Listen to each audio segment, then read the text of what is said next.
Kiran royal, Lakshmi Reddy ఈ issue అంతా తెలుసు కదా. ఒక వీడియోతో మొత్తం సోషల్ మీడియాని ఒక ఊపు ఊపేశారు వీళ్ళిద్దరు. ఈ విషయంలో ఇదంతా గొడవలు జరుగుతున్న ఈ నేపథ్యంలో లక్ష్మీ రెడ్డి మొత్తానికి యూటర్న్ తీసుకున్నారు. ఎందుకు ఏమైంది అని అంటే, నాకు డబ్బు వివాదాలు ఉన్నమాట నిజం. అండ్ మా ఇద్దరికి సంబంధం ఏదైతే ఉందనుకుంటున్నారో అదంతా మేము బయట తేల్చుకుంటాం. ఇప్పటికైతే నేను ఇక్కడితో ఈ విషయానికి ఫుల్ స్టాప్ పెడుతున్నాను అంటూ ఈ రోజు మీడియా ముందుకు వచ్చి ఒక బాంబ్ అయితే పేల్చారు. ఇదంతా నాతో జనసేన నేతలు నా దగ్గర నుంచి వీడియోలు తీసుకొని డబ్బులు ఇప్పిస్తామని చెప్పారు. అండ్ దట్టు ఏదైతే మెయిన్ వీడియో ఉందో అది నేను రిలీజ్ చేశాను. కానీ దాని తర్వాత వచ్చిన ఏ వీడియోలని నేను రిలీజ్ చేయలేదు. అండ్ ఈ వీడియోలన్నీ వాళ్ళకి ఇచ్చేసాను నేను. జనసేన నేతలు ఎవరైతే డబ్బులు ఇప్పిస్తామని ఆ దగ్గర నుంచి వీడియోలు తీసుకున్నారో నేను వాళ్ళకి ఇచ్చేసాను. తర్వాత వాళ్ళు వాటిని ఏమేమి చేంజెస్ చేసి వాటిని బయటకు వదిలారో నాకైతే తెలీదు.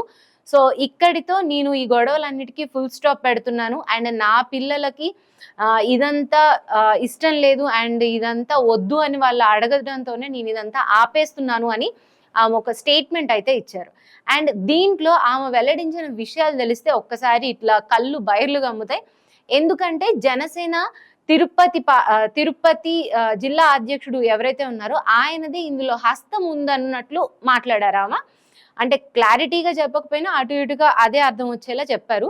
అండ్ ఇదంతా కిరణ్ రాయల్ పై చేసింది వాళ్ళ పార్టీ నేతలే, అంటే జనసేన పార్టీ నేతలే. ఎందుకంటే తిరుపతి జనసేన ఇన్ఛార్జే కిరణ్ రాయల్.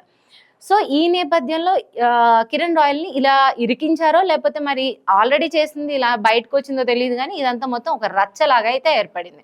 అండ్ ఇంతకు ముందు జనసేన పార్టీ మహిళా నేత ఎవరైతే ఉన్నారో రాయపాటి అరుణ, ఆవిడ మీద అదే పార్టీలోని రియాజ్ అనే అతను కొట్లాట దాకా వెళ్ళడం, ఆమెను కొంచెం చిరాకు చేయడం అయితే మనం చూసాము.